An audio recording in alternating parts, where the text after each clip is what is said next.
in the bustling city of Lunara, where glass towers glittered under a sky streaked with violet and gold. Amara Vey lived a life consumed by a single desire: to be adored. At 24, she was striking, dark curls framing a heart-shaped face, eyes like amber pools.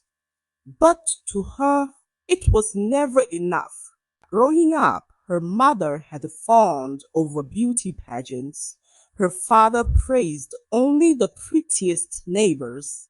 A youtherish preaching, and Lunara's streets buzzed with billboards of flawless faces. Amara internalized it all, believing a handsome man's gaze would fill the void she felt inside. Each morning she stood before her mirror, a gilded antique in her cramped apartment, layering creams to lighten her skin, pinning extensions to her hair, and squeezing into dresses that clung like a second skin.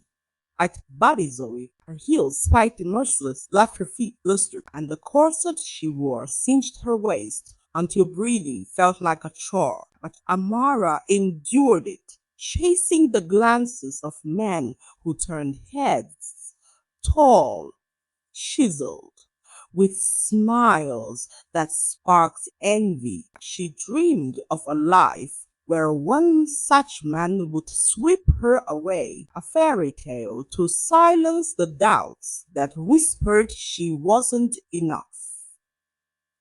She wasn't. "Oh, Amara, you're killing yourself for nothing, Lila," said one humid evening, perched on the edge of Amara's velvet couch. Lila, her best friend since childhood, had a sharp tongue and a sharper mind. Her freckled face unadorned, her clothes practical. They'd grown up together in Lunara's winding streets. But where Lila embraced her quirks, Amara hid hers. "Those guys you chase, KO and his kind, they don't care about you.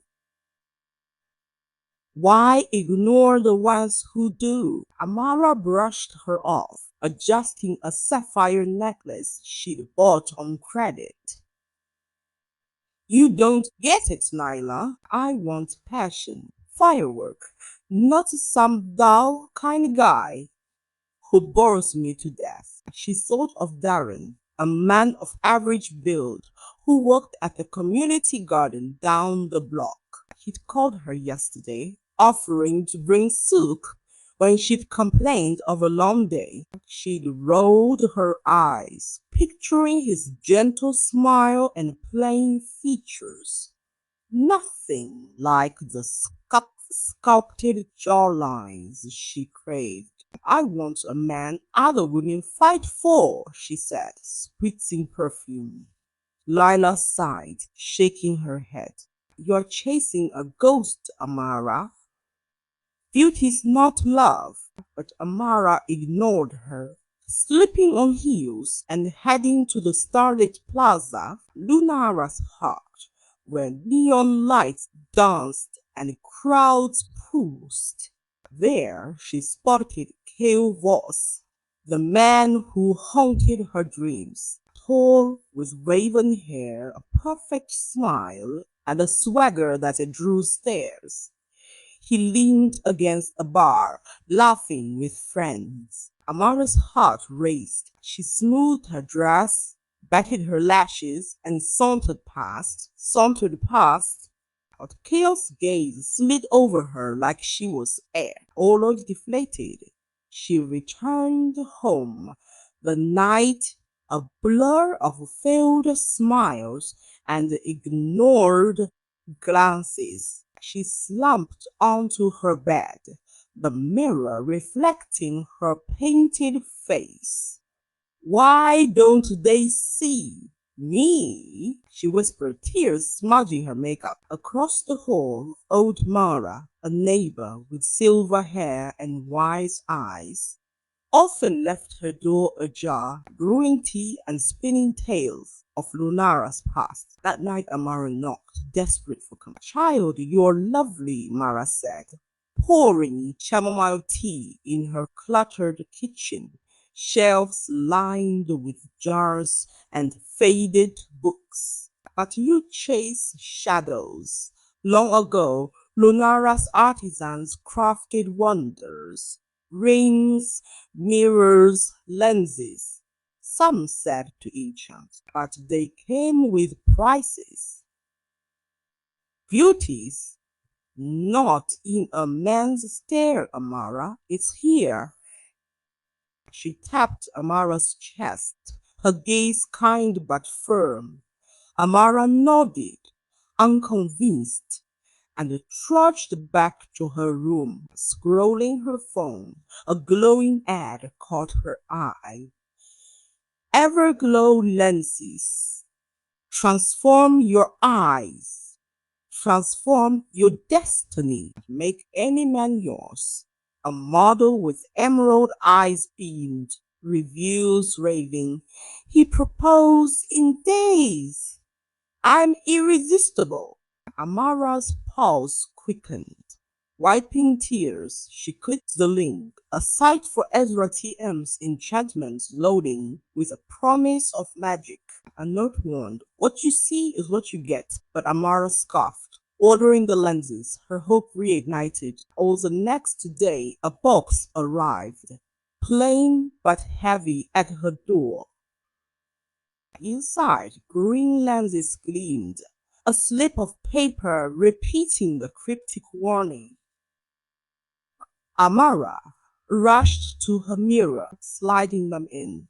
A jolt shot through her, her vision blurring, then sharpening, colors vivid, her eyes now a mesmerizing green. She grinned, admiring herself, feeling invincible. Stepping into Lunara streets, heads turned, young man stared.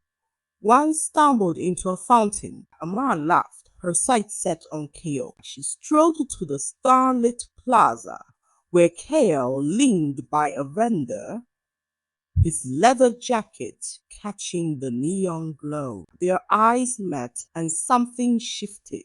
Kale froze, his smile softening as he crossed the crowd to her. You're incredible, he murmured, eyes locked on hers.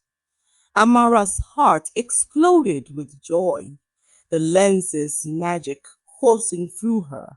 He took her hand, leading her to a quiet cafe, his charm effortless as he spoke of dreams and adventures. For days, Kale was hers, texting her, beating her under Lunara's twilight skies, introducing her to his friends with pride.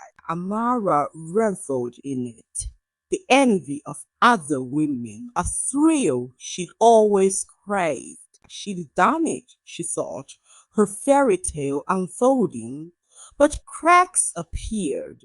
At night, alone, Amara removed the lenses to rest her eyes, and a chill gripped her. In the mirror, fine lines traced her eyes, her skin dulling, a weariness settling in. At first, she blamed late nights, the bustle of Lunara's social world. She slid the lenses back in, and youth returned.